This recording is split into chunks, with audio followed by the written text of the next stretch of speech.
Edmonton winters bring blizzards, frigid temperatures, and even colder cold snaps. Day in and day out, EPCOR employees brave these winters to keep you connected to both water and power. It's what we do, every day, no matter the forecast. This was one of those days. November 7th, 2012. Edmonton residents wake up to the first blizzard of the year, a vicious winter storm front that dropped nearly 25 centimeters of heavy, wet snow in just a few short hours. The storm crippled the city, forcing transit delays of nearly 2.5 hours and causing over 200 collisions, all before noon. The first signs of trouble started to show up at EPCOR's dispatch center as phone lines lit up. Operators like Lori were there to answer every call. We need to get the trouble trucks out to where they need to be to get the power restored. And we try and deal with everybody as fast as we can. Everybody has to pull together. Lori's eyes on the ground are guys like Matt. With traffic at a standstill, Matt and his crew move around town, safely repairing whatever it takes to get the city moving again. On storm days, I like the pace of the job.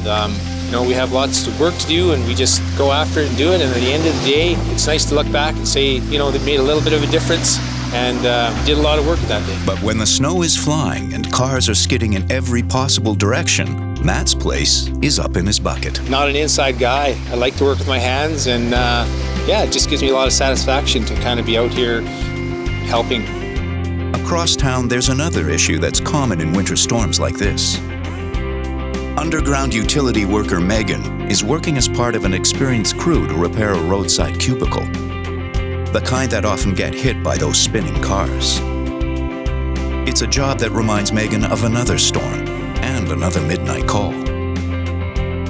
You never know what you're going to show up to, and it gets your adrenaline going.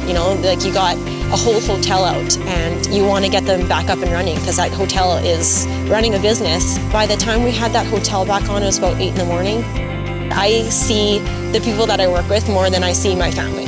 I love going to work. It's not like a job to me. Every day it's fun. While missing Thanksgiving dinner is sometimes a hazard of the job, winter work can be dangerous and unforgiving.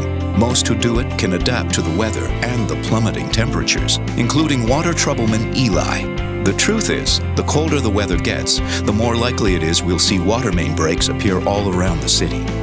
For Eli, working in the bitter cold makes his job more interesting and adds a bit of drama to his day. I'm a third-generation water worker. There's kind of an eerie steam when there's a water main break.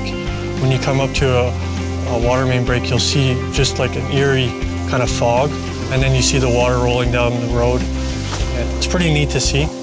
The heart starts to pump.